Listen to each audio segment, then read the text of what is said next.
नमस्कार, मी ज्योती. माझ्या चॅनलमध्ये तुमचं खूप मनापासून स्वागत आहे. तर मैत्रिणींनो, रोज वापरायच्या साडीवरचा ब्लाऊज असा सुळसुळीत जर असेल तर मग आपल्याला इतका कंटाळा येतो शिवायला.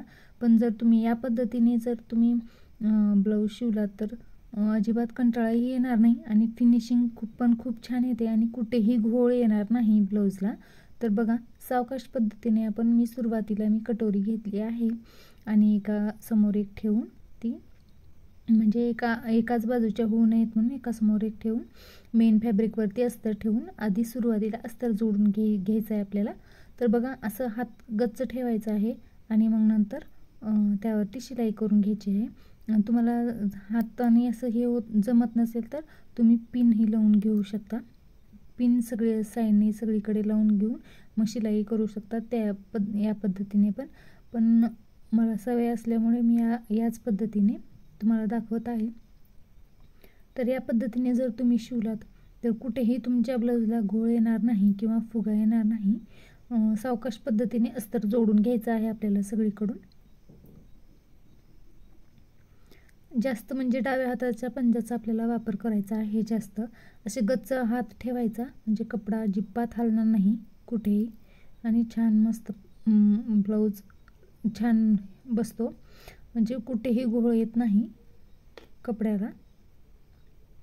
आणि जो एक्स्ट्राचा कपडा आहे तो आपण कट करून घेऊयात. आता मी कट करून घेतलेला आहे. तर आता आपल्या बाहीला जोड द्यायचा होता. तर बघा, मी जोड एका साईडने नाही तर दोन्ही साईडने देते बाहीला. तुम्हाला ही ट्रिक पण उपयोगी येईल, कारण एका साईडला जर तुम्ही लावलात तर एका साईडने तो जोड दिसतो, पण दोन्ही साईडने जर तुम्ही लावलात तर अजिबात दिसत नाही. ते फिटिंगच्या खालून म्हणजे हात आपण जो खाली असतो तेव्हा ते अजिबात दिसत नाही. तिथं शिलाईला फिटिंगच्या शिलाईमध्ये जातो दोन्ही जोड, त्याच्यामुळे अजिबात दिसत नाही आपण जोड दिलो की नाही बाहीला ते. तर या पद्धतीने जर तुम्ही ट्रिक फॉलो केलात तर तुम्हाला नक्की हे फायदा होईल. तर बघा, तर आता मी अस्तर जोडून घेत आहे बाहीला. तर उलट्या साईडने सरळ अस्तरवरतीच सरळ ब्लाऊज पीस ठेवला आहे आणि जो सरळ आणि उलटा जो असतो ब्लाऊज पीस कसा ओळखायचा, तर डार्क जो असतो तो सरळ आणि फेंट जो असतो तो उलटा असतो. तर आपल्याला हे पण चेक करत आपल्याला शिलाई करून घ्यायची आहे. आणि मैत्रिणींनो, फिनिशिंग आपल्या मशीनमध्ये नसते, तर फिनिशिंग आपल्या हातामध्ये आहे. तर आपण व्यवस्थित छान पद्धतीने जर शिलाई केलो तर अजिबात आपला कपडा इकडे तिकडे होत नाही आणि घोळही येत नाही अजिबात. थोडा वेळ लागला तरीही चालेल, पण सावकाश पद्धतीने तुम्ही जर नवीन असाल शिवायला शिकत असाल तर सावकाश पद्धतीने तुम्ही असे जोडून घ्या. एकदा अस्तर जोडून झालं ना, ब्लाऊज शिवायला अजिबात वेळ लागत नाही. थोड्या वेळानेच अगदी कमी वेळेमध्ये ब्लाऊज आपला शिवून तयार होतो. पण अस्तर जोडते वेळेसच जरा थोडीशी काळजी घ्यायची आपल्याला. हे बघा, अशी म्हणजे कारण गच्च हाताने असं ठेवायचं कपडा म्हणजे सरकत नाही. आणि जो हा सुळसुळीत कपडा असतो ना, तो इकडे आणि इकडे वळला ना इकडे तिरकस पडतो. त्यासाठी अस्तर जोडते वेळेसच आपल्याला याची लई जास्त काळजी घेत अस्तर जोडायचं आहे, म्हणजे अजिबात कुठेही घोळ येत नाही. तर आता मी घेतला आहे बघा पाठीमागचा भाग. तर खालच्या साईडने आपल्याला एक शिलाई करून घ्यायची आहे. जर तुम्हाला पाठीची पट्टी जर लावायची असेल तर पण असं शिलाई करून मग टक्स टाकून पाठीची पट्टी लावून घेऊ शकता. पण आता मी पलटून दाबटी टाकून घेणार आहे आणि मग नंतर गळ्याच्या साईडने पण शिलाई करून घेणार आहे. तर मैत्रिणींनो, तुम्हाला माझा व्हिडिओ आवडला असेल तर नक्की लाईक करा, शेअर करा आणि माझ्या चॅनलला सबस्क्राईब करायला विसरू नका आणि बेल आयकॉनलाही क्लिक करा. असे छान छान व्हिडिओ घेऊन येण्याचा मी नक्की प्रयत्न करेन. तर छोटे छोटे जे टिप्स असतात ते जर तुम्ही फॉलो केलात नवीन शिकणाऱ्या मैत्रिणींना तर नक्की तुम्हाला ब्लाऊज शिवता येईल. तर गळ्याच्या साईडने पण बघा, मी जसं गोल गळा आहे तसंच मी कपडा फिरवत आहे सावकाश पद्धतीने. तर या पद्धतीने जर तुम्ही ब्लाऊज स्टिचिंग केला, अस्तर जोडला तर नक्की तुम्हाला अजिबात अवघड किंवा कंटाळा येणार नाही ब्लाऊज शिवायला.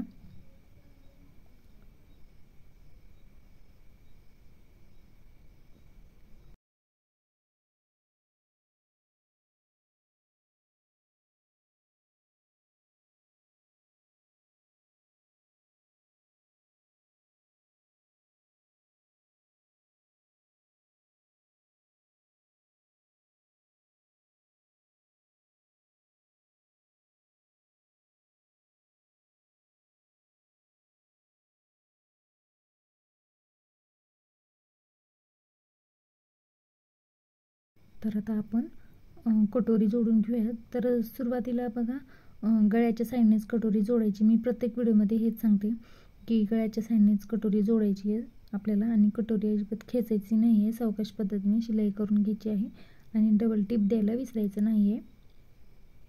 आणि जर खाली थोडीशी एक्स्ट्रा झाली असेल कटोरी तर ती कट केली तरी चालेल.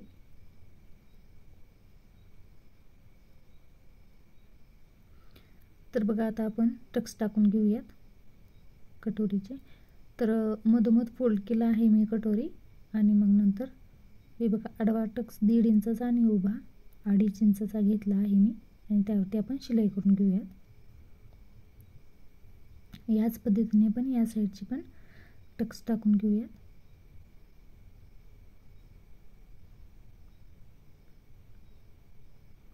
बघा किती छान आलेला आहे पफ, आणि बघा कुठेही गोळा झालेला नाही आहे कपडा आपला.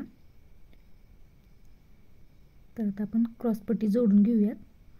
खालती मेन फॅब्रिकवरची आणि मेन जो कटोरीचा भाग आहे तो, आणि वरती अस्तरची क्रॉसपट्टी ठेवून हे तिन्ही एक साथ आपल्याला शिलाई करून घ्यायची आहे.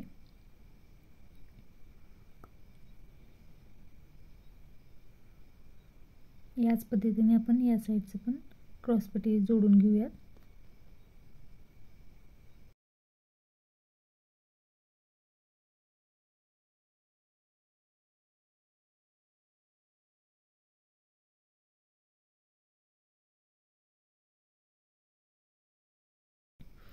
तर मधोमध फोल्ड करून घेऊयात आणि खालच्या साईडने पण एक शिलाई करून घेऊयात.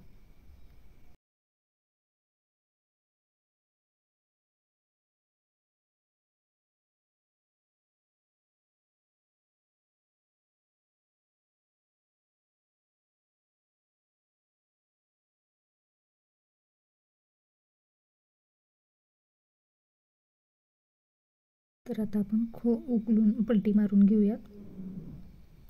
आणि पफ इतका छान आलेला आहे कटोरीचा, खूप सुंदर आलेला आहे हा बघा. तर आता आपण पट्टी लावून घेऊयात.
तर आता आपण पाइपिंग करून घेऊयात.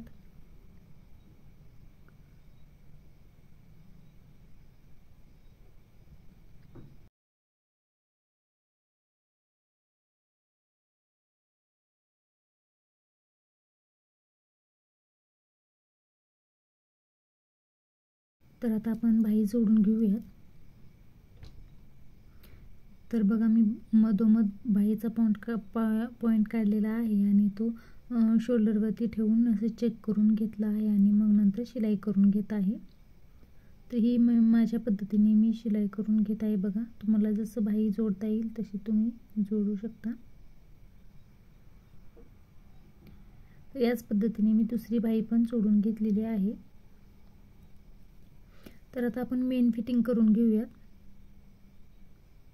तुम्ही ब्लाउज बघू शकता किती छान, म्हणजे कुठेही अजिबात एक्स्ट्राचा कपडा दिसत नाही.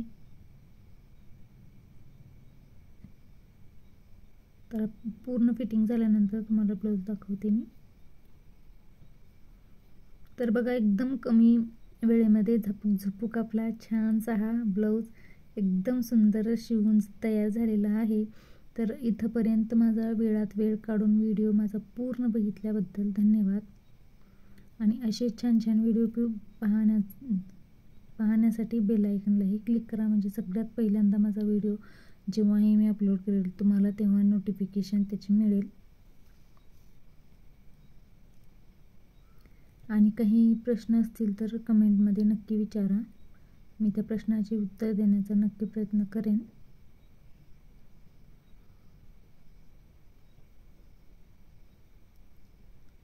तर तुम्हाला माझ्या व्हिडिओमध्ये कुठेही कोणतंही यूजफुल थोडासा तरी व्हिडिओ माझा वाटला असेल तर नक्की लाईक करा, शेअर करा आणि चॅनलला सबस्क्राईब करायला विसरू नका.